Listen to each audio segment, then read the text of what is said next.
తిరుమలలో వెంకటేశ్వర స్వామి కంటే ముందు వరాహస్వామిని ఎందుకు దర్శనం చేసుకోవాలి? ఇందాక చెప్పాను కదా, భూలోకంలో అడుగు పెట్టిన వెంటనే వెంకటేశ్వర స్వామి మహావిష్ణువు ఇక్కడ ఈ భూమినంతా కూడా భూవరాహస్వామి పాలిస్తూ ఉన్నారు.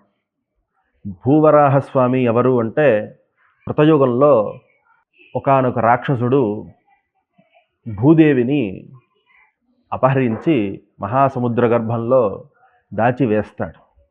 అలా దాచివేసినప్పుడు మహావిష్ణువును దేవతలందరూ కూడా ప్రార్థిస్తారు.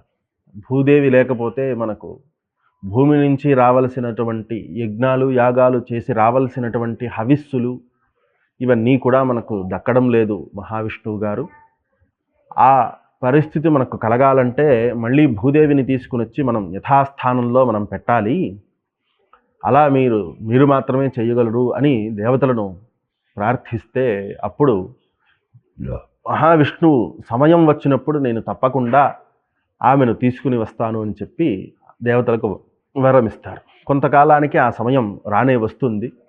అప్పుడు మహావిష్ణువు వరాహస్వామి అవతారాన్ని దాల్చి భూమి లోపల ఎక్కడో సముద్ర గర్భంలో దాచిపెట్టినటువంటి హిరణ్యాక్షుడు హిరణ్యకశిపుడు అని ఇద్దరు అన్నదమ్ములు ఉన్నారు. ఆ ఇద్దరు అన్నదమ్ముల్లో హిరణ్యాక్షుడు ఆ యొక్క భూదేవిని అపహరిస్తాడు.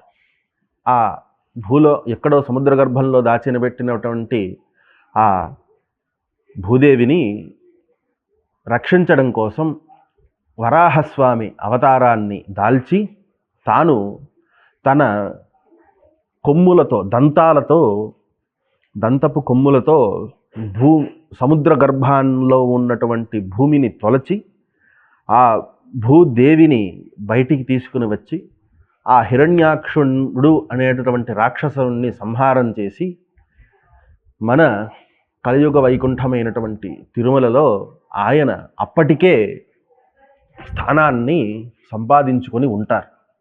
అందువల్ల వెంకటేశ్వర స్వామి ముందుగానే ఆ భూవరాహస్వామి దగ్గర నుంచి అనుజ్ఞ తీసుకుని ఉంటారు. నేను ఇక్కడ నిల్చుకుని ఉండాలి అంటే భూవరాహస్వామే ఆయనకు వెంకటేశ్వర స్వామికి ఈ విధంగా ఆజ్ఞ ఇస్తారు. ఏ విధంగా అంటే, నన్ను దర్శించుకున్న తరువాతే నిన్ను దర్శనం చేసుకోవాలి అని వరాహస్వామి వెంకటేశ్వర స్వామికి ఆజ్ఞ ఇస్తారు.